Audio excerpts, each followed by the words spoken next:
شروع اللہ کا نام لے کر جو بڑا مہربان نہایت رحم والا ہے۔ مومنو، اگر تم میری راہ میں لڑنے اور میری خوشنودی طلب کرنے کے لیے مکے سے نکلے ہو تو میرے اور اپنے دشمنوں کو دوست نہ بناؤ۔ تم تو ان کو دوستی کے پیغام بھیجتے ہو اور وہ دین حق سے جو تمہارے پاس آیا ہے منکر ہیں، اور اس وجہ سے کہ تم اپنے پروردگار یعنی اللہ تعالیٰ پر ایمان لائے ہو، پیغمبر صلی اللہ علیہ وآلہ وسلم کو اور تم کو جلا وطن کرتے ہیں۔ تم ان کی طرف پوشیدہ پوشیدہ دوستی کے پیغام بھیجتے ہو، اور جو کچھ تم مخفی طور پر اور جو علل اعلان کرتے ہو وہ مجھے معلوم ہے، اور جو کوئی تم میں سے ایسا کرے گا وہ سیدھے رستے سے بھٹک گیا۔ اگر یہ کافر تم پر قدرت پالیں تو تمہارے دشمن ہو جائیں، اور ایذا کے لیے تم پر ہاتھ بھی چلائیں اور زبانیں بھی، اور یہ چاہتے ہیں کہ تم کسی طرح کافر ہو جاؤ۔ قیامت کے دن نہ تمہارے رشتے ناتے کام آئیں گے اور نہ اولاد۔ اس روز وہی تم میں فیصلہ کرے گا، اور جو کچھ تم کرتے ہو اللہ اس کو دیکھتا ہے۔ مسلمانوں، تمہیں ابراہیم اور ان کے رفقا کی نیک سیرت کو اپنانا ضروری ہے۔ جب انہوں نے اپنی قوم کے لوگوں سے کہا کہ ہم تم سے اور ان بتوں سے جن کو تم اللہ کے سوا پوجتے ہو بے تعلق ہیں، ہم تمہارے معبودوں کے کبھی قائل نہیں ہو سکتے،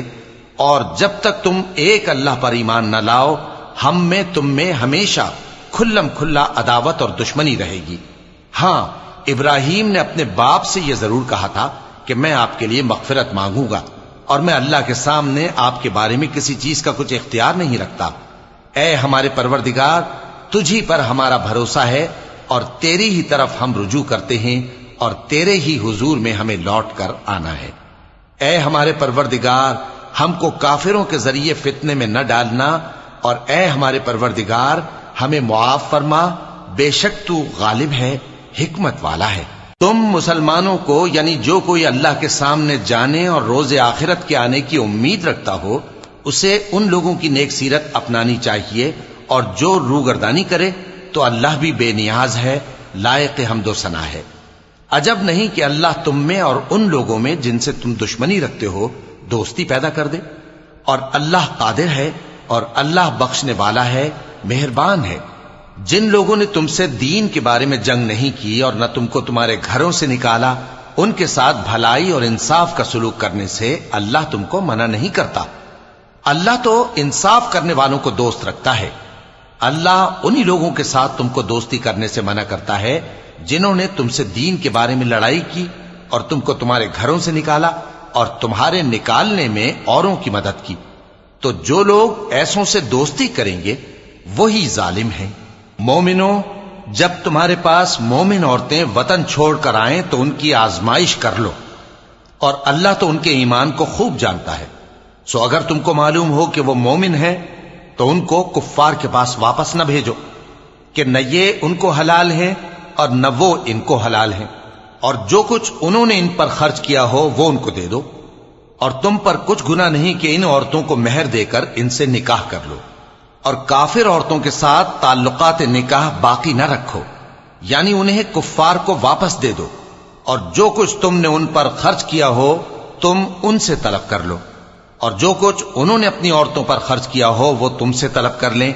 یہ اللہ کا حکم ہے جو تم میں فیصلہ کیے دیتا ہے، اور اللہ جاننے والا ہے، حکمت والا ہے۔ اور اگر تمہاری بیویوں میں سے کوئی تمہارے ہاتھ سے نکل کر کافروں کے پاس چلی جائے اور اس کا مہر وصول نہ ہوا ہو، پھر تم ان سے جنگ کرو اور ان سے تم کو غنیمت ہاتھ لگے، تو جن کی بیویاں چلی گئی ہیں ان کو اس مال میں سے اتنا دے دو جتنا انہوں نے خرچ کیا تھا، اور اللہ سے جس پر تم ایمان لائے ہو ڈرتے رہو۔ اے پیغمبر صلی اللہ علیہ وآلہ وسلم، جب تمہارے پاس مومن عورتیں اس بات پر بیعت کرنے کو آئیں کہ نہ تو اللہ کے ساتھ شرک کریں گی، نہ چوری کریں گی، نہ بدکاری کریں گی، نہ اپنی اولاد کو قتل کریں گی، نہ اپنے ہاتھ پاؤں کے درمیان کوئی بہتان باندھ لائیں گی، اور نہ نیک کاموں میں تمہاری نافرمانی کریں گی، تو ان سے بیعت لے لو اور ان کے لیے اللہ سے بخشش مانگو، بے شک اللہ بخشنے والا ہے، مہربان ہے۔ مومنو، ان لوگوں سے جن پر اللہ غصے ہوا ہے دوستی نہ کرو،